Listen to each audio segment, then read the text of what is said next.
Assalamualaikum warahmatullahi wabarakatuh. Salam sejahtera dan salam sehat semua. Para pemirsa, khususnya mahasiswa Magister Studi Lingkungan Universitas Terbuka. Selamat berjumpa dan program perkuliahan Universitas Terbuka. Pada pertemuan ini kita akan membahas mata kuliah Tata Ruang dan Lingkungan dengan kode mata kuliah MSLK 5106 dengan topik ketahuan masyarakat terhadap bencana di Kota Palangkaraya. Judul ini sebenarnya akan menceritakan atau mengungkapkan tentang fakta dan peristiwa yang ada di Kota Palangkaraya yang terjadi hampir setiap tahun, yaitu tentang bentang alam yang indah dan juga bencana yang ada di kota tersebut. Judul ini saya terinspirasi oleh Al-Quran surat 56, surat Al-Waqiah yang di situ menceritakan mengenai neraka dan surga. Karena memang menurut saya kota Palangkaraya ini adalah sebagai dua sisi mata uang. Di situ ada keindahan dan di situ pula ada bencana. Tentu bahasan ini akan dimulai bagaimana dengan negara kita sendiri, negara Indonesia dengan bentang alam yang indah dan tapi penuh bencana. Di Palangkaraya khususnya di Kalimantan Tengah, kerusakan hutan itu sudah sesuatu yang terjadi setiap tahun dan di mana-mana. Khususnya di Kota Palangkaraya, kota hutan yang indah menurut saya dan tapi penuh bencana. Kemudian kita akhiri kuliah ini dengan memaknai fakta dan peristiwa yang terjadi di kota tersebut ya. Kita tahu Indonesia terdiri dari banyak pulau dan juga dengan alam yang indah dan juga budaya ya. Dan juga banyak lagi ya tadi sebutkan penuh bencana. Jumlah bencana di Indonesia tahun 2009 sampai tahun 2018 ini banyak sekali bencana, khususnya bencana banjir, bencana tsunami, tanah longsor. Tapi saya akan menitik beratkan pada bencana yang berhubungan dengan kerusakan dan bencana alam, kebakaran. Kita bisa lihat sepanjang seluruh pulau-pulau di Indonesia ini terdiri dari cincin api di mana ada sebaran-sebaran gempa bumi dan juga gunung-gunung api. Ada 127 gunung api di Indonesia dan di antara 68 lah gunung api aktif. Kemudian juga ada tutupan lahan hutan di Indonesia yang semakin lama semakin berkurang. Bahkan pada tahun selama 50 tahun ini dari 162 juta hektar menjadi 98 hektar atau sekitar 60% yang sekarang ada. Ketersebaran pulau-pulau utama di Indonesia, maksud saya ketersebaran pada hutan pada pulau-pulau utama di Indonesia ini 33% ada di Papua, Kalimantan 28% atau hampir 29%. Kemudian yang terkecil adalah di Jawa, hanya 3% atau tepatnya 3,15%. Nah, hilangnya lahan tutupan tersebut umumnya menjadi lahan konsesi industri pertambangan, batu bara, perkebunan sawit, kayu, kayu kertas maksud saya, perumahan transmigrasi dan lahan pertanian berpindah penduduk lokal. Tapi ini tidak signifikan sebetulnya. Sejarah panjang kerusakan hutan di Indonesia itu sebetulnya sudah dimulai sejak masa sebelum penjajahan yaitu sebelum abad ke-16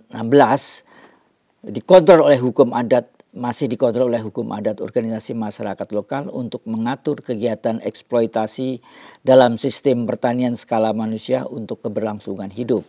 Kemudian pada masa penjajahan eksploitasi oleh perusahaan-perusahaan swasta yang dilakukan oleh perusahaan Belanda dan Cina untuk industri kapal dan perkebunan. pada masa pemerintahan Orde Lama tahun 45 sampai tahun 70-an, tahun 70, tidak ada eksploitasi yang signifikan kecuali yang ada malah gerakan nasional rehabilitasi hutan. Pada masa Orde Baru tahun 1970 sampai 1998, kerusakan yang intensif karena kebijakan nasional yang mengizinkan sektor swasta mengeksploitasi untuk ekspor kayu gelondongan, peningkatan pertumbuhan ekonomi nasional dari hasil hutan, dan penyediaan lahan untuk pemukiman transmigrasi. Pada masa Orde Reformasi sekarang ini, yaitu yang dimulai tahun 1998 sampai sekarang, selain kerusakan yang intensif selama zaman demokrasi dan otonomi lokal, pemerintah lokal memiliki kekuasaan lebih dalam pengaturan izin bagi eksploitasi. Perusakan hutan tahun 2000 sampai 2009 itu mencapai hampir 6 juta hektar, tetapi Kalimantan yang paling parah, paling ada teratas dalam saya tidak tahu perusakan apa kerusakan hutan. Dua-duanya lah, kerusakan dan perusakannya. Kalau kita lihat Kalimantan Tengah, luas wilayahnya itu 15 juta hektar. Ya. Terluas ketiga di Indonesia. Dihuni oleh 2,5 juta orang saja. Atau sama dengan 1% penduduk Indonesia. Meskipun sebenarnya yang tersisa sudah tidak lagi luas, hutan hujan tropis yang ada masih sering dikatakan tidak hanya sebagai paru-paru dunia tetapi juga surga terakhir di bumi. Kalau kita lihat dari pemanfaatan lahan, memang hutan primer ini sekarang meskipun hutannya banyak ya, hutan primer itu sangat sedikit. Kebanyakan hutan tebang, hutan tumbuh, semak belukar, pertanian, dan tanah lain. Sekarang tergantikan oleh lahan sawit. Kalau nanti lihat gambarnya, lahan sawit ini juga mulai mendominasi dulunya hutan-hutan, tapi sekarang jadi lahan sawit. Distribusi lahan kebakaran hutan di Indonesia kalau lihat tahun 2015, kebakaran, maksudnya distribusi lahan kebakaran hutan di Indonesia tahun 2015 itu Kalimantan Tengah ranking kedua setelah Sumatera Selatan. Jumlah titik api provinsi di Indonesia tahun 2015 juga Kalimantan Tengah yang teratas. Padahal kalau kita lihat aspek legal pengelolaan dan perlindungan hutan di Indonesia, mulai dari Undang-Undang Nomor 41 1999 Kehutanan, kemudian Undang-Undang tahun 2004 Perkebunan, kemudian banyak sekali sudah baik undang-undang, peraturan pemerintah, instruksi presiden dan sebagainya penuh dengan aspek legal pengelolaan dan perlindungan hutan di Indonesia. Saya akan kita dua titik perhatian yang terpilih menurut saya. Kawasan hutan tidak hanya merupakan bagian dari sistem ekologi kehidupan seperti sumber oksigen alam yang sangat besar, reservoir air, jutaan spesies flora, fauna, dan juga kehidupan manusia dan lain, tetapi juga sebagai induk atau ibu atau the mother of banyak bisnis yang seksi. Jadi hutan itu seperti itu ya. Saat ini 1,20 juta hektar lahan hutan di Kalimantan Tengah telah ditempati dan dimanfaatkan oleh 112 perusahaan swasta besar yang sebagian besar untuk perkebunan kelapa sawit. 47 perusahaan diantaranya adalah penanaman modal asing, diantaranya 18 perusahaan tidak memiliki hak guna usaha. Kita mengira tentu banyak yang ilegal, tapi nyatanya mereka memiliki izin. Saya terilhami dari lagu Michael Bublé and Laura Pausini, They Will Never Find Cows in the Egg. Ada peraturan, ada juga kebijaksanaan dan pelanggaran. Mereka tidak akan pernah tertangkap dalam undang-undang.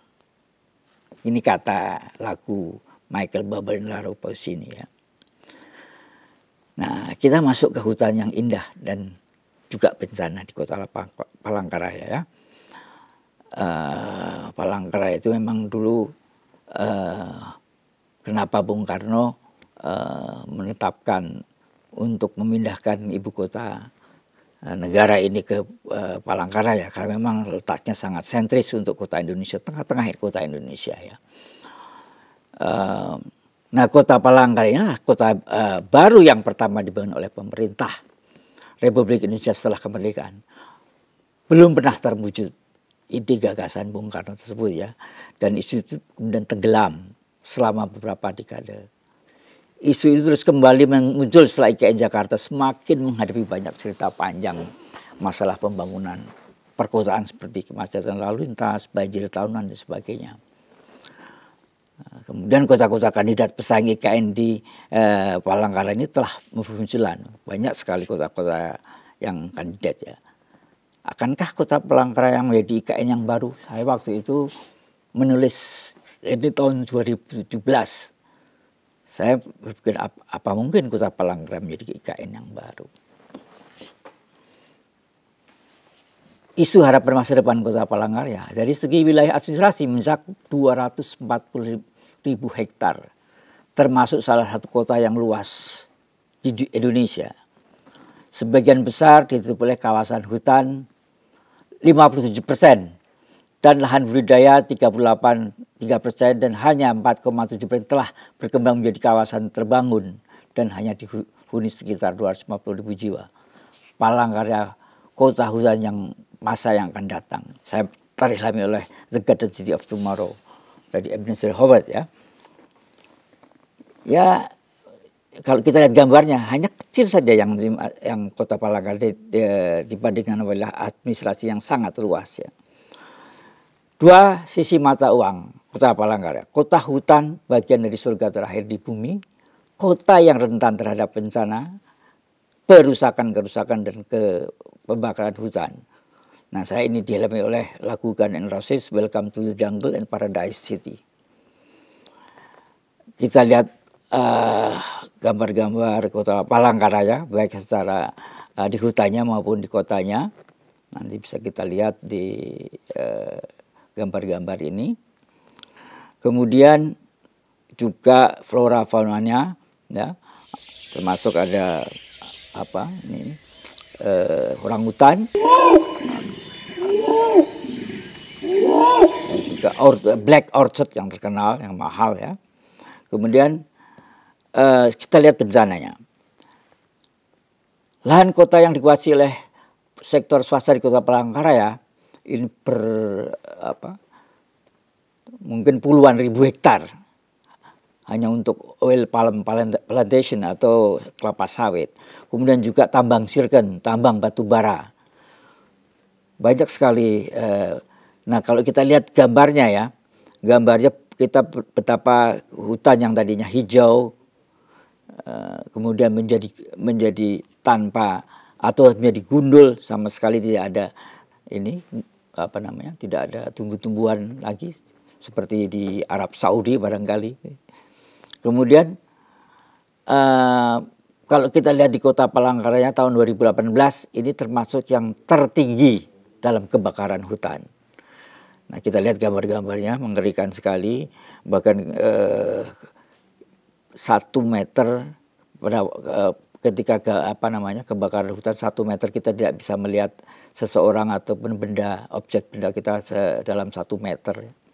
Kemudian kita lihat para penghuninya termasuk orangutan, mereka terpaksa harus dievakuasi. Kemudian yang penting bagi kita lah memaknai fakta dan peristiwa tersebut. Apakah yang kita pikirkan? Apa yang terjadi di Palangkaraya bencana apa katastrofe? Apakah Anda masih memikirkan kota Palangkaraya menjadi ibu kota nasional lagi?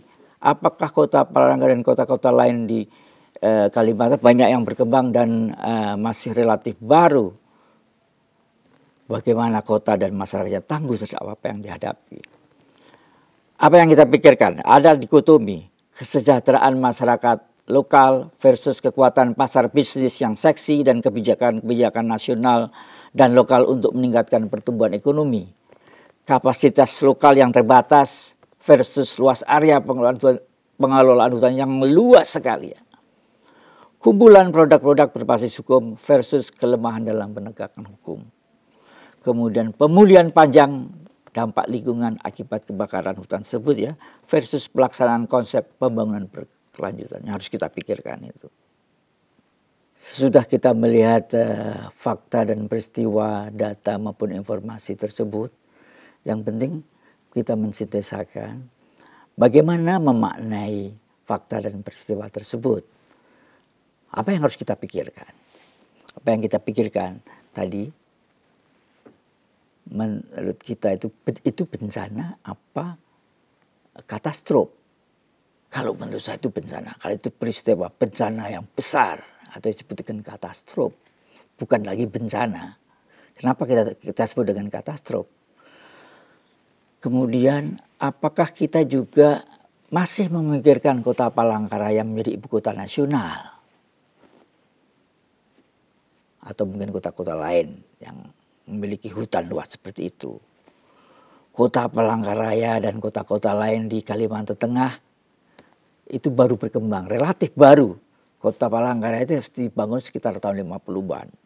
Kota-kota lain itu masih ada kota-kota yang berbasis permukiman transmigrasi, itu juga kota yang masih baru, relatif baru. Bagaimana memenai fakta dan peristiwa yang ada tersebut ya? Bagaimana kota dan masyarakatnya tangguh terhadap apa yang dihadapi?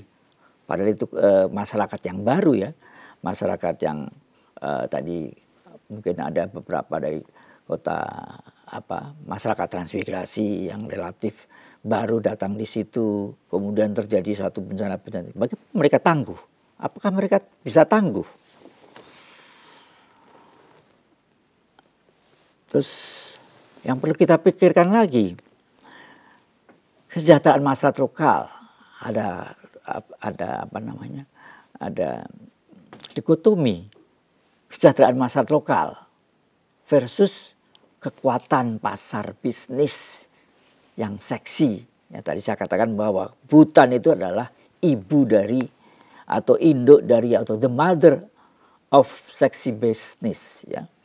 Kekuatan pasar bisnis yang seksi, apakah itu kayu, apakah itu tambang, apakah itu minyak dan sebagainya ya. Dan kebijakan nasional dan lokal untuk meningkatkan pertumbuhan ekonomi. Itulah yang menjadi tantangan antara dikotomi antara masyarakat lokal dan kekuatan-kekuatan pasar bisnis yang seksi tersebut ya. Kemudian kita melihat kapasitas lokal pasti masih belum tinggi ya. Apakah itu dari pemerintah daerah, apakah itu masyarakat lokal sendiri, penduduk kota tersebut, ataupun penduduk kota di sekitarnya. Versus luas area pengelolaan hutan yang luas tadi, mereka mampu nggak? Pasti kurang mampu. Padahal kebakaran, perusakan itu hampir tiap tahun. Bukan hampir, selalu setiap tahun. Juga kumpulan-kumpulan produk-produk berbasis hukum. Tadi sudah saya tayangkan berapa banyak sekali hukum-hukum yang aspek-aspek legal yang berbasis sebagai produk-produk berbasis hukum tersebut ya. Sementara di pihak lain ya, kita versus kelemahan dalam penegakan hukum. Kemudian yang terakhir, bahwa kerusakan dan saya nggak tahu itukah kerusakan atau perusakan yang berupa itu kebakaran ataukah pembakaran hutannya, ini memerlukan pemulihan panjang ya, dari dampak lingkungan dari kerusakan hutan atau perusakan hutan tersebut. Padahal kita atau versus kita perlu melaksanakan konsep pembangunan berkelanjutan. Itulah tantangan-tantangan yang harus kita hadapi. Ya. Bagaimana kita bisa menyikapi ataupun aksi ataupun bertindak tentang beberapa dikotomi tadi. Ya. Bayangkan coba kita tadi ada masyarakat lokal, kesejahteraannya yang masih rendah, melawan kekuatan pasar bisnis yang seksi, dan kebijakan-kebijakan nasional dan lokal untuk meningkatkan pertumbuhan ekonomi, baik itu ekonomi nasional maupun ekonomi lokal. Terus kita melihat kapasitas lokal yang rendah dan luas area pengelolaan hutan yang luas sekali.